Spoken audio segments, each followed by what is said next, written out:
ನಮಸ್ಕಾರ ಸ್ನೇಹಿತರೆ. ವಾತ ಪಿತ್ತ ಕಫದಿಂದ ಸುಮಾರು ರೋಗಗಳು ಬರುತ್ತದೆ ಎಂದು ಹಿಂದಿನ ಸಂಚಿಕೆಯಲ್ಲಿ ತಿಳ್ಕೊಂಡಿದ್ವಿ. ಈಗ ಸಿಂಪಲ್ಲಾಗಿ ಎಲ್ಲರಿಗೂ ಕಾಮನ್ನಾಗಿ ನಾವು ಯಾವ ರೀತಿ ವಾತ ಅಂದ್ರೇನು, ಪಿತ್ತ ಅಂದ್ರೇನು, ಕಫ ಅಂದ್ರೇನು ತಿಳಿದುಕೊಂಡು ಅದಕ್ಕೆ ಚಿಕ್ಕ ಚಿಕ್ಕ ಮೆಡಿಸಿನನ್ನು ಬಾಬಾರು ಹೇಳಿದ ಪ್ರಕಾರ ತಿಳಿದುಕೊಳ್ಳುತ್ತಾ ಹೋಗೋಣ. ಹಾಗಾದರೆ ಬನ್ನಿ, ವಾತ ಅಂದ್ರೇನು? ವಾತ ಅಂದರೆ ಸಿಂಪಲ್ಲಾಗಿ ಜನಸಾಮಾನ್ಯರು ಹೇಳುವ ಹಾಗೆ ಗಾಳಿ.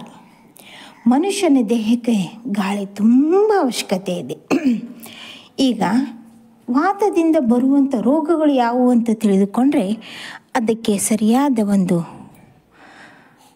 ಅರ್ಥ ನಮಗೆ ತಿಳಿದು ಬರ್ತದೆ. ಹೇಗೆ ಅಂದರೆ, ಮೊದಲಿಗೆ ವಾತದಿಂದ ಕೆಲವೊಂದಿಷ್ಟು ಮುಖ್ಯವಾದ ರೋಗಗಳು ಬರುತ್ತವೆ. ಯಾವುದೆಂದರೆ BP ಹೆಚ್ಚು ಕಮ್ಮಿ ಆಗೋದು, ಬ್ಲಡ್ ಪ್ರೆಷರ್ ಹೆಚ್ಚಿಗೆ ಆಗುವುದು, ಹಾಗೆ ಮಂಡಿ ನೋವು, ಕೈಕಾಲು ನೋವು, ಬೆನ್ನು ನೋವು, ತಲೆ ತುಂಬ ನೋವಾಗೋದು, ಇವೆಲ್ಲ ವಾತದಿಂದ ಬರುವಂಥ. ಈಗೀಗ ತುಂಬ ಜನಕ್ಕೆ ಮಂಡಿ ನೋವು, ಬೆನ್ನು ನೋವಿನ ಸಮಸ್ಯೆ ತುಂಬ ಆಗಿದೆ.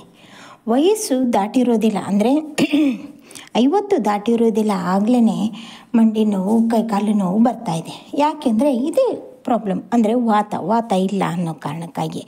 ಒಂದು ಸೈಕಲ್, ಅಂದರೆ ನಮ್ಮ ದೇಹದಲ್ಲಿ ವಾತ ತುಂಬ ಅವಶ್ಯಕತೆ ಇದೆ. ಬೆನ್ನೆಲುಬು, ಪ್ರತಿಯೊಂದು ಬೋನಿನ ನಡುವೆ ಒಂದು ಗಾಳಿ ಸಂಚಾರ ಬೇಕೇ ಬೇಕು. ಗಾಳಿ ಸಂಚಾರ ಇಲ್ಲ ಅಂದರೆ ಮನುಷ್ಯ ಬದುಕೇ ಇರೋದಿಲ್ಲ. ಮನುಷ್ಯ ಸತ್ತ ನಂತರ ಅವನು ಆಟೋಮೆಟಿಕ್ಕಾಗಿ ಒಂದು 20 ಗ್ರಾಮು ಅಥವಾ ಅರ್ಧ KGಯಷ್ಟು ತೂಕ ಇಳಿದು ಬಿಡುತ್ತದೆ. ಯಾಕೆಂದರೆ ಅಷ್ಟೊಂದು ಅವನಲ್ಲಿ ಗಾಳಿ ಇರುತ್ತದೆ. ಗಾಳಿ ಇದ್ದಾಗಲೇ ಮೂಮೆಂಟು, ದೇಹದಲ್ಲಿ ಎಲ್ಲ ಮೂಮೆಂಟು, ಚಲನವಲನ ಪ್ರಕ್ರಿಯೆ ಚೆನ್ನಾಗಿ ಆಗುತ್ತದೆ. ನಮ್ಮ ಬುದ್ಧಿಶಕ್ತಿನೂ ಓಡ್ತಾ ಇರುತ್ತದೆ. ನಾಳೆ ಏನು ಮಾಡಬಹುದು ಅನ್ನೋದು ಬುದ್ಧಿಶಕ್ತಿ ಹೇಳಬೇಕಂದ್ರೆ ನಮ್ಮಲ್ಲಿರುವಂಥ ವಾತವೇ ಕಾರಣ. ಇದನ್ನು ನಾವು ಚೆನ್ನಾಗಿ ಇಟ್ಟುಕೊಂಡ್ರೆ ಮುಂದಿನದೆಲ್ಲವೂ ನಮಗೆ ಯಾವುದೇ ನೋವು ಬರೋದಿಲ್ಲ. ಹಾಗಾಗಿ ವಾತವನ್ನು ಚೆನ್ನಾಗಿ ಇಟ್ಟುಕೊಳ್ಳಬೇಕಂದ್ರೆ ಏನು ಮಾಡಬೇಕು? ಕಫವೂ ಕೂಡ ನಮಗೆ, ನಮ್ಮ ದೇಹಕ್ಕೆ ಅಷ್ಟೇ ಅವಶ್ಯಕತೆ. ಎಲ್ಲಿ ಕಫ ಇರುತ್ತದೋ ಅಲ್ಲಿ ವಾತ ತುಂಬ ಚೆನ್ನಾಗಿ ಕೆಲಸ ಮಾಡುತ್ತದೆ.